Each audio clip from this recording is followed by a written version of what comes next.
topic of the chapter operating system, that is access and security aspects of operating system. ठीक है, अभी तक हम लोगों ने ऑपरेटिंग सिस्टम क्या है, उसके सर्विसेज, उसके अलग अलग ऑपरेटिंग सिस्टम के फीचर्स, ठीक है, उसके बाद सर्विसेज के अंदर जितने भी कॉन्सेप्ट्स आते हैं, जैसे कि हम लोगों ने प्रोसेस मैनेजमेंट, मेमोरी मैनेजमेंट और इंफॉर्मेशन मैनेजमेंट, उनके सिस्टम कॉल्स, ये सारी चीजें हम लोगों ने कवर की. Now we have to see the security which is being provided by the operating system. अब इसका मतलब क्या है कि चलो हमारा डेटा कंप्यूटर में स्टोर है, राइट, लेकिन वो जो डेटा आपके कंप्यूटर में स्टोर है, जो कुछ भी इंफॉर्मेशन स्टोर है, क्या वो सिक्योर है या नहीं, that we have to check. ठीक है, लेकिन वो सिक्योरिटी कौन प्रोवाइड करता है? जब सारी चीजें आपको ऑपरेटिंग सिस्टम हैंडल करता है, जाहिर सी बात है कि security is also being provided by the operating system. तो आज हमें देखना है कि जो भी इंफॉर्मेशन हमारे कंप्यूटर में, हमारे सिस्टम में स्टोर है, उसके ऊपर किस टाइप के अटैक्स हो सकते हैं, और अगर आपको उसको ओवरकम करना है तो आपको क्या करना पड़ेगा. तो ये सारी चीजें हम वन बाय वन देखेंगे. ठीक है, तो सबसे पहले हम देखेंगे कि सिक्योरिटी मतलब क्या होता है, कि हम सिक्योरिटी किसको कहेंगे.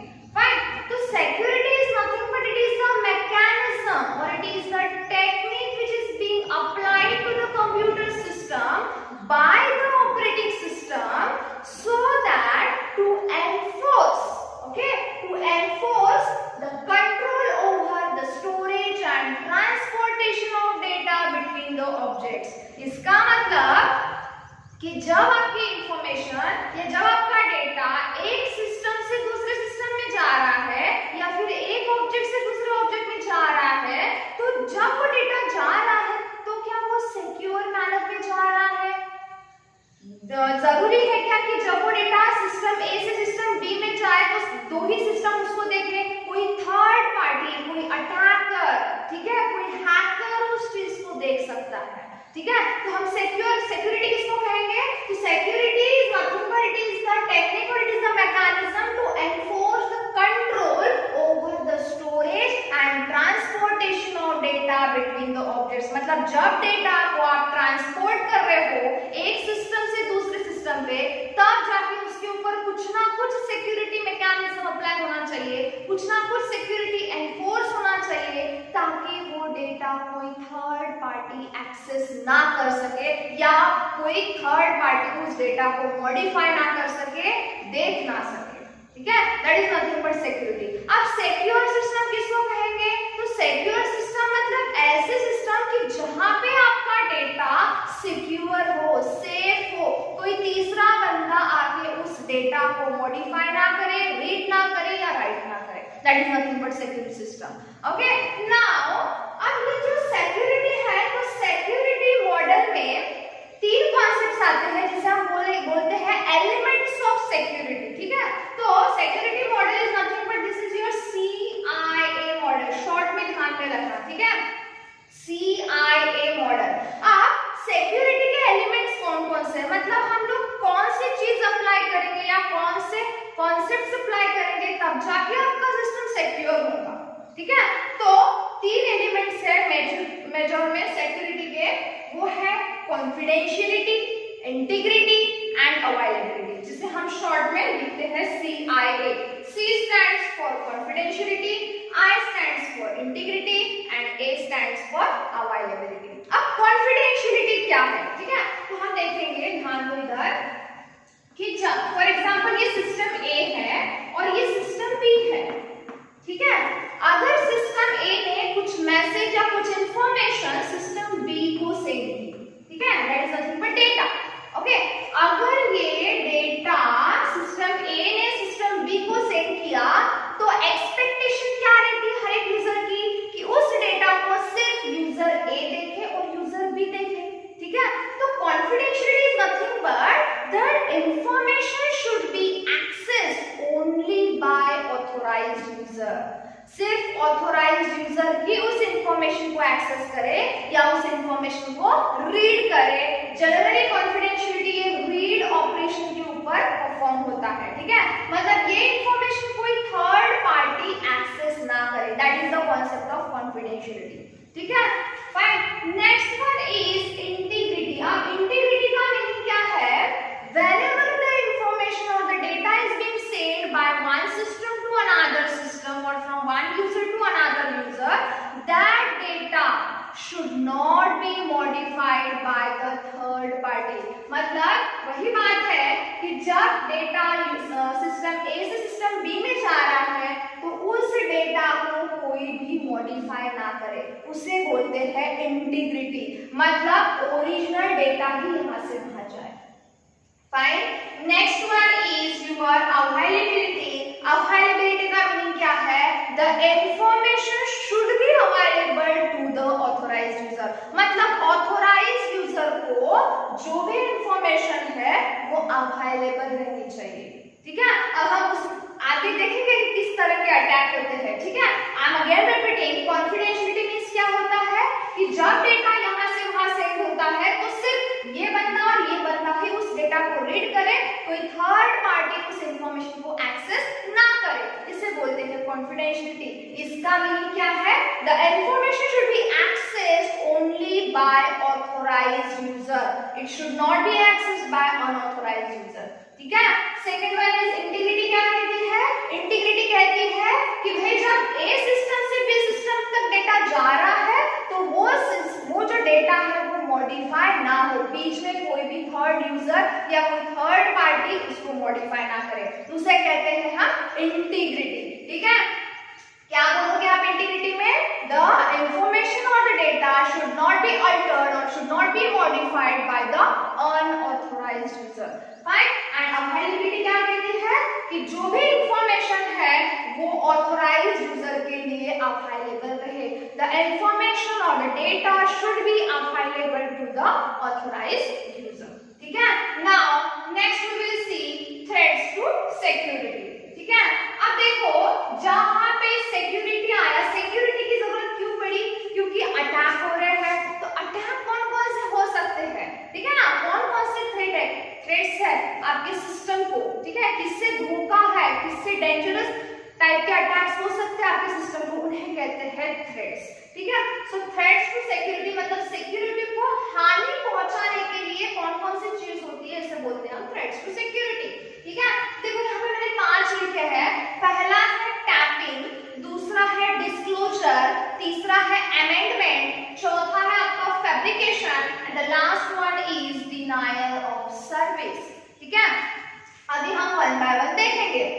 अब ध्यान दो, basically your attacks are of 2 types, ठीक है। मैं पहले ये बताती हूँ कि 2 टाइप्स के अटैक हमारे सिक्योरिटी में, कंप्यूटर सिक्योरिटी में है। एक है आपका पैसिव अटैक, दूसरा है एक्टिव अटैक, ठीक है। पैसिव अटैक मींस क्या होता है कि जो अटैक आपको दिखता नहीं है, मतलब हमें पता नहीं चलता कि हमारे सिस्टम के ऊपर अटैक हुआ है, ठीक है। ऐसे टाइप के अटैक को क्या कहते हैं? पैसिव अटैक कहते हैं। और एक्टिव अटैक मींस क्या होता है कि हमें पता चलता है कि हमारा डेटा लॉस हुआ है या हमारा डेटा हैक हुआ है, हमारी इंफॉर्मेशन हैक हुई है, ठीक है। तो जो अटैक हमें पता चलता है उसे बोलते हैं एक्टिव अटैक। तो यहाँ पे ध्यान में रखना कि पैसिव और एक्टिव में से डेंजरस अटैक आपका पैसिव अटैक है। क्यों? क्योंकि जो चीज होके भी पता नहीं चलती, ठीक है, that will be dangerous for us, ठीक है ना। अब पैसिव अटैक में जनरली क्या आता है, जैसे कि मैंने पहले बताया आपको कॉन्फिडेंशियलिटी में, कि जब यहाँ से वहां डेटा जा रहा है, मतलब सिस्टम ए से डेटा सिस्टम बी के पास जा रहा है, तो हमें क्या पता कि वो डेटा कोई थर्ड पार्टी भी देख रहा है, कोई थर्ड पार्टी भी उस डेटा को एक्सेस कर रहा है। उसने क्या किया? सिर्फ इंफॉर्मेशन रीड की, उसने मॉडिफाई नहीं की। हमें पता चला क्या इंफॉर्मेशन रीड हो गई करके?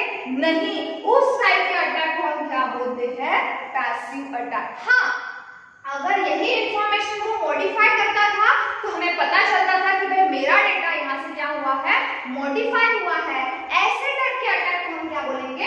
एक्टिव अटैक बोलेंगे, ठीक है। अब देखेंगे कि कंप्यूटर सिक्योरिटी के थ्रेट्स वन बाय वन कौन कौन से हैं, ठीक है।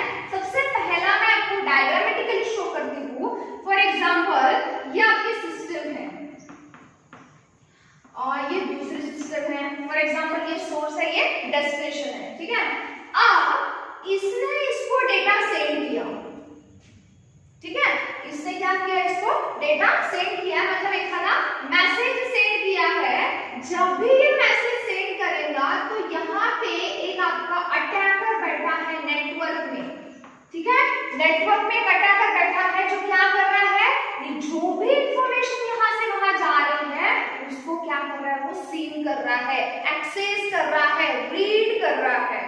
ऐसे टाइप के अटैक को या ऐसे टाइप के थ्रेट को हम क्या बोलेंगे, टैपिंग और disclosure. That is nothing but this is your first figure, tapping और डिस्क्लोजर। इसमें क्या होता है कि आपकी जो इंफॉर्मेशन है वो अनऑथोराइज्ड मैनर में या अनऑथोराइज्ड वे से थर्ड पार्टी द्वारा या अटैकर द्वारा रीड होती है। दैट इज नॉट टैपिंग और disclosure.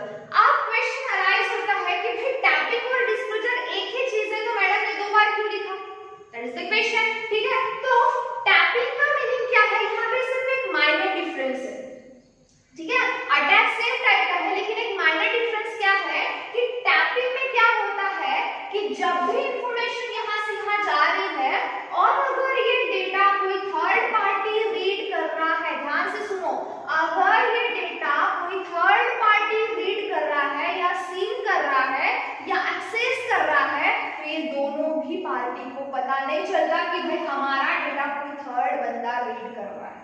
That is nothing but tapping, ठीक है, मतलब इनको कुछ भी आइडिया नहीं रहती कि भाई हमारा डेटा कोई तीसरा बंदा उसको रीड कर रहा है, उसे बोलते हैं टैपिंग। अब डिस्क्लोजर में क्या होता है, डिस्क्लोजर में सिर्फ इसको पता नहीं रहता, ये जो सोर्स पार्टी है ये खुद के विश से या फिर विलिंगली ये डेटा, सेम डेटा इसको ट्रांसफर करता है कि भाई हाँ मैंने इसको जो डेटा भेजा है वही डेटा मैं तुम्हें भेज रहा हूँ।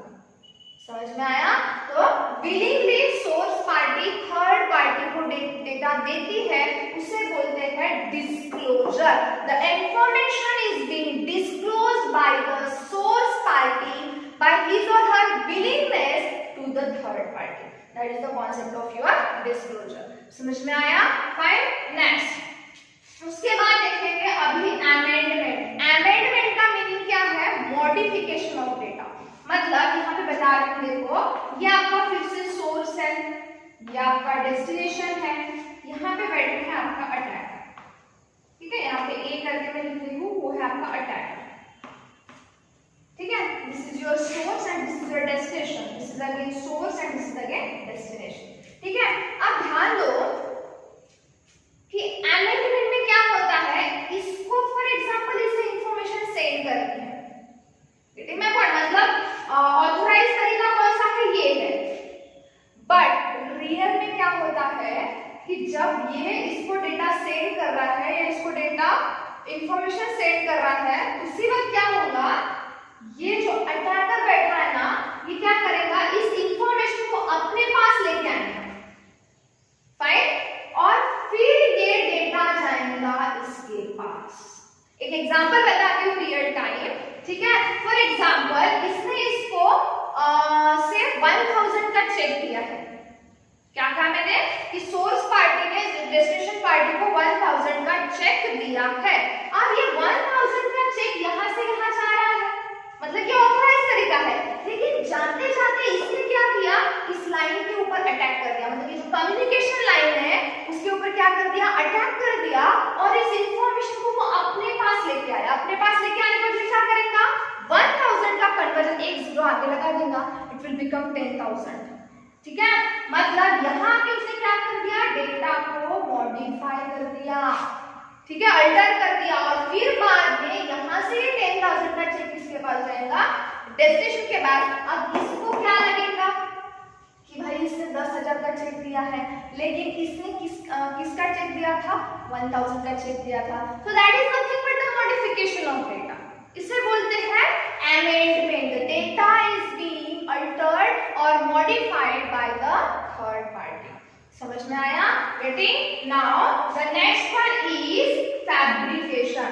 अब fabrication में क्या होता है, ध्यान दो, ये अगेन हम देखेंगे सोर्स, ये देखेंगे डेस्टिनेशन, और ये देखेंगे आपका अटैकर, ठीक है, ये अटैकर, ये सोर्स है, ये डेस्टिनेशन, ठीक है। अब देखो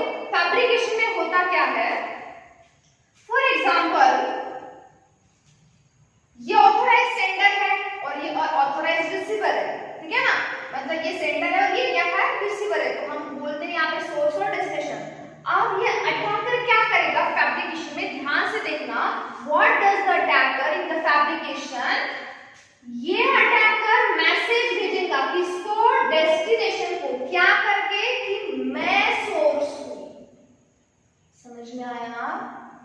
are you getting my point? क्या कहा मैंने कि ये सोर्स है, ठीक है। फॉर एग्जाम्पल हम नाम देते हैं इसको जॉन, एना, ठीक है, और ये अटैक, ठीक है। अब ये अटैकर क्या करेगा, इसको मैसेज भेज रहा है, इसको एना को क्या करके मैसेज भेज रहा है, जो कुछ भी मैसेज भेजेगा वो भेजेगा, ठीक है। लेकिन मैं कौन हूं, मैं जॉन हूं और मैं तुम्हें मैसेज सेंड कर रहा हूं या फिर मैं तुम्हें डेटा सेंड कर रहा हूं, ठीक है। लेकिन मुझे बताओ एक्चुअल मैसेज किसने सेंड किया, अटैकर ने, लेकिन एना को क्या लग रहा है कि मैसेज कहां से आया है, जॉन से आया है। तो इसे बोलते हैं फैब्रिकेशन। समझ में आया? फैब्रिकेशन मींस क्या होता है, द मैसेज और the information is being send by the attacker and he is telling that he is the authorised sender. समझ में आया? इसे बोलते हैं fabrication attack. Fine. And the last but not least is denial of service. अब देखो इसका मैं फिर से एग्जांपल ले रही हूं।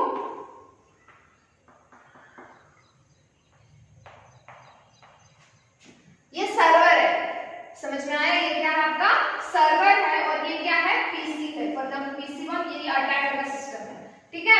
अब क्या है, इस सर्वर का ऑथराइज्ड यूजर कौन है, PC1 है। मतलब इस सर्वर को अगर उसको एक्सेस करना है तो ये क्या करेगा, आईडी पासवर्ड डाल के उस सर्वर को क्या करेगा, एक्सेस करेगा, राइट, ठीक है। अब यहाँ पे क्या होगा कि ये मतलब ये इसको एक्सेस कर सकता है, बट व्हाट हैपेंस, ये जो अटैकर बैठा है ये इसको कंटिन्यू क्या करेगा, रिक्वेस्ट सेंड करेगा, कंटिन्यू। ये अनऑथराइज्ड यूजर है, ठीक है, कंटिन्यू रिक्वेस्ट सेंड करेगा, मतलब कुछ ना कुछ एक्टिविटी परफॉर्म करेगा जिसकी वजह से आपका सर्वर बिजी है and the server will be unable to respond और cannot fulfil the request which is being send by the authorized user. उस वक्त क्या हो जाएगा, इसकी जो सर्विस है वो यहाँ पे ही ब्रेक हो जाएगी या फिर क्या बोलेंगे हम लोग, अनअवेलेबल हो जाएंगे। इससे हम बोलते हैं denial of service. The service for the unauthorized user by the server is being unavailable or it is being denied for the unauthorized user just because of unauthorized user। समझ में आया? मतलब ये अटैकर इसको कंटिन्यूअसली कुछ ना कुछ activity दे रहा है जिसकी वजह से आपका सर्वर बिजी है और उस सर्वर के ऊपर अगर ज्यादा लोड आता है तो ऑथोराइज्ड यूजर के कितने भी रिक्वेस्ट क्यों ना आए लेकिन वो उसको सर्विस देने के लिए अनअवेलेबल रहेगा। समझ में आया? So it is these are nothing but the threats to security. अब हम देखेंगे अटैक्स ऑन सिक्योरिटी, ठीक है। सिक्योरिटी के ऊपर कौन कौन से अटैक्स होते हैं, we will see it one by one, ठीक है। सबसे पहला क्या है आपका ऑथेंटिकेशन, ठीक है। ऑथेंटिकेशन मींस क्या होता है, किसी भी सिस्टम को अगर आप एक्सेस करना चाहते हो, अगर आप ऑथराइज्ड यूजर हो तो हम क्या डालते हैं, यूजर आईडी डालेंगे, हमारा पासवर्ड डालेंगे, ठीक है। वो यूजर कौन सा होगा, ऑथराइज्ड यूजर होगा। और अनऑथराइज्ड यूजर किसे कहेंगे, जिसके पास उस सिस्टम को एक्सेस करने के लिए कोई भी परमिशन नहीं है लेकिन वो अलग वे से उस सिस्टम को एक्सेस करने की कोशिश कर रहा है, उसे बोलते हैं हम अनऑथराइज्ड यूजर। समझ में आया? अब ऑथेंटिकेशन ये क्या है बेटा, आपकी लीगल प्रोसेस है जिसके थ्रू आप सिस्टम को एक्सेस कर सकते हो, आपके पास पूरे राइट्स है अगर आप ऑथराइज्ड यूजर हो तो, ठीक है। तो ऑथेंटिकेशन में क्या होता है, मतलब वहां पे किस टाइप के अटैक्स होते हैं, ठीक है। फॉर एग्जांपल मैंने कहा कि फॉर एग्जांपल एखादा सिस्टम है, ठीक है, सिस्टम के ऊपर मतलब आप ऑथराइज्ड यूजर हो और आपका फॉर एग्जांपल आपके पीछे एखादा अटैकर है, समझ में आया ना, जो क्या करना चाहता है, आपके सिस्टम को हैक करना चाहता है या फिर आपके सिस्टम की इंफॉर्मेशन एक्सेस करना चाहता है। उस वक्त वो क्या करेगा वो कि ट्रायल एंड एरर बेसिस के ऊपर उस सिस्टम को क्रैक करने की कोशिश करेगा या फिर सिस्टम को हैक करने की कोशिश करेगा। क्या करेगा वो, मतलब आपके नाम या फिर आपके डेट ऑफ बर्थ ऐसे अलग-अलग टाइप के क्लूज निकाल के आपके सिस्टम को हैक करेगा, मतलब पासवर्ड या आईडी डाल के। समझ में आया? आईडी तो ऑलमोस्ट सबको पता रहती है, सिर्फ निकालना क्या रहता है, पासवर्ड निकालना रहता है। तो वो क्या करेगा, ऐसे गेसिंग पर्पस के ऊपर या फिर ट्रायल एंड एरर बेसिस के ऊपर आपके पासवर्ड को भी वो क्या कर सकता है, मतलब फाइंड करके आपके डेटा को या फिर आपकी इंफॉर्मेशन को एक्सेस करेगा, ठीक है। वो किसमें होता है, ऑथेंटिकेशन कम्युनिकेशन में होता है। या फिर दूसरा तरीका कौन सा है कि फॉर एग्जांपल मैं सिस्टम में काम कर रही हूँ, ठीक है, और मैं 2 मिनट या 5 मिनट के लिए बाहर गई, तो क्या होगा, अटैकर ही बोलेंगे ना उसे, जो हमारे डेटा को हमारे परमिशन के अलावा एक्सेस कर रहा है, ठीक है, वो आएगा मेरे सिस्टम पे बैठेगा, क्या करेगा वो, मेरे उसको जो कुछ भी इंफॉर्मेशन चाहिए थी वो मेरे सिस्टम से ले लेगा, ठीक है। ये क्या है, उसका दूसरा तरीका है। तीसरा तरीका कौन सा है, बहुत सारे सॉफ्टवेयर्स, ठीक है ना, बहुत सारे सॉफ्टवेयर्स उनके आईडी और पासवर्ड कॉमन रखते हैं, ठीक है, तो जैसे कि ओरेकल वाले वगैरह, स्पॉट और टाइगर, ऐसे उनके आईडी और पासवर्ड्स रहते हैं। तो यहाँ पे क्या होगा कि वो सिस्टम एडमिनिस्ट्रेटर वाले पासवर्ड यूज करेगा आपके सिस्टम को एक्सेस करने के लिए, मतलब ट्राई करेगा, ठीक है। नेक्स्ट तरीका कौन सा है कि फॉर एग्जांपल आप यहाँ पे लॉगिन आईडी और पासवर्ड डाल रहे हो आपके सिस्टम में, ठीक है, लेकिन वो आपके पीछे खड़ा है, समझ में आया, वो आपके पीछे खड़ा है, तो यहाँ से क्या उसको पता चल जाएगा कि भाई इसने ये आईडी और पासवर्ड डाला है, तो वो उस तरह से भी क्या कर सकता है, आपके इंफॉर्मेशन को एक्सेस कर सकता है। तो ध्यान में आपको रखना है कि आपको अपना पासवर्ड जितना स्ट्रॉन्ग हो सके उतना स्ट्रॉन्ग रखना है, ताकि उसको ब्रेक करने के चांसेस ना हो। इजी वाले पासवर्ड्स मत रखो, अपने नाम के, अपने डेट ऑफ बर्थ के, आपके जो बर्थ ईयर के, ऐसे पासवर्ड्स आपको नहीं रखना है। आपकी फेवरेट चीजें कुछ कुछ रहती है, कुछ कुछ लोग डालते हैं, अपना फोन नंबर डालते हैं पासवर्ड्स में, आपको ये सारी चीजों को रिमूव करना है और स्ट्रॉन्ग पासवर्ड रखना है, ठीक है। और जब भी आप उस सिस्टम में लॉगिन करोगे तो आपको आजू बाजू में एक बार देखना है कि भाई मेरा आईडी और पासवर्ड जब मैं डालूंगा या डालूंगी तब कोई देख रहा है या नहीं। you should have to careful about it. Now the next one is browsing, ठीक है। ब्राउजिंग से भी क्या होता है, मतलब आपके सिस्टम में आके बहुत सारे इंफॉर्मेशन को ढूंढ के आपके डेटा को रीड या राइट कर सकता है। So this is the second attack, that is browsing. उसके बाद ट्रैपडोर का मीनिंग क्या है, ठीक है। हर एक सॉफ्टवेयर डेवलपर जब भी वो सॉफ्टवेयर बनाता है तो उसके लिए एक एंट्री पॉइंट रखता है जिसे हम बोलते हैं होल, ठीक है। मतलब ऑथराइज वे से जाने के बजाय अगर उसको प्रोग्राम को मॉडिफाई करना है तो वो इस ट्रैपडोर के थ्रू जाता है और उसके बाद उस प्रोग्राम को क्या करता है, वो मॉडिफाई करता है। उसने किसके लिए ट्रैपडोर खोला है या एंट्री पॉइंट किसके लिए रखा है, अपने सिक्योरिटी के लिए, समझ में आया ना, मतलब सॉफ्टवेयर डेवलपर के इजीनेस के लिए बोल सकते हैं हम लोग उसे, ठीक है। तो उसके लिए उसने क्या किया है, एंट्री पॉइंट रखा है, मतलब उस सॉफ्टवेयर को मेन गेट से आने से अच्छा मैं पीछे से जाऊं और क्या करूं, उस प्रोग्राम को मॉडिफाई करूं, ठीक है। इसलिए उसने मतलब सॉफ्टवेयर डेवलपर ने वो एंट्री पॉइंट रखा है जिसे हम बोलते हैं ट्रैपडोर। लेकिन ये सॉफ्टवेयर डेवलपर का ही वीक पॉइंट बन जाता है और अटैकर के लिए स्ट्रॉन्ग पॉइंट बन जाता है। अब कैसे कि जिस रास्ते से सॉफ्टवेयर डेवलपर जाता है उसी रास्ते से जाने के चांसेस कौन है भाई, आपका अटैकर जाके उस प्रोग्राम को मॉडिफाई करेगा, उसमें वायरस या वर्म्स का कोड डाल देगा और पूरा सॉफ्टवेयर करप्ट हो जाएगा, ठीक है। तो ट्रैपडोर के थ्रू भी क्या हो सकता है, अटैक हो सकता है। Fine. Then the next one is electric data capture. Electric data capture में क्या होता है, फॉर एग्जाम्पल ये आपके कंप्यूटर की स्क्रीन है और दूर से कोई तो भी लाइट से क्या करेगा, वो उस इलेक्ट्रिक लाइट से या फिर इलेक्ट्रिक डेटा कैप्चर से क्या करेगा, वो इलेक्ट्रिक सिग्नल पास करके स्क्रीन पे क्या चल रहा है वो उसको दिखेगा। मतलब स्क्रीन पे कौन सा डेटा अभी रीड या राइट हो रहा है वो किसी थर्ड पार्टी को या फिर किसी अटैकर को दिखेगा।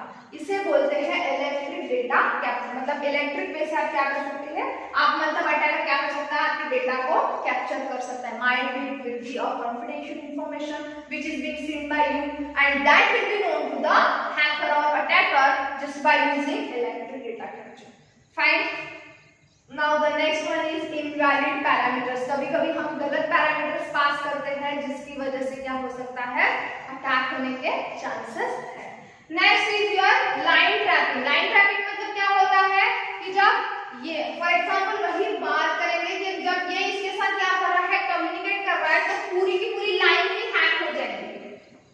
ये कम्युनिकेशन लाइन ही हैक हो जाएगी। इसकी वजह से क्या होगा कि आप दोनों में जो भी कम्युनिकेशन हो रहा है वो कोई थर्ड बंदा या फिर अटैकर उसको सुन रहा है, उस इंफॉर्मेशन को एक्सेस कर रहा है, इसे बोलते हैं लाइन ट्रैपिंग। ठीक है, next one is waste recovery. Waste recovery मतलब क्या होता है, जो भी चीज वेस्ट है, जो आपने फेंकी है, ठीक है, वहां से वो डेटा को रिकवर करता है। मोस्ट ऑफ द टाइम क्या होता है, कॉन्फिडेंशियल इंफॉर्मेशन जो मिलती है वो यहीं से मिलती है, वेस्ट रिकवरी से। ठीक है, और उसमें से पासवर्ड को भी वो क्या कर सकता है, रिकवर कर सकता है। एग्जांपल बताती हूँ कि कंपनीज में क्या होता है कि एक उनका जो बैकअप है वो सीडी या डीवीडी में रहता है। जब उनका मतलब कुछ लोग क्या करते हैं, काम हो जाने के बाद उसको फेंक देते हैं, तो उसको फेंकने से क्या होगा, अगर उसकी अपोजिट वाली कोई कंपनी होगी, उसको कम्पीट करने वाली अगर कोई कंपनी होगी, तो उनका बंदा अगर आपकी कंपनी में है तो क्या होगा,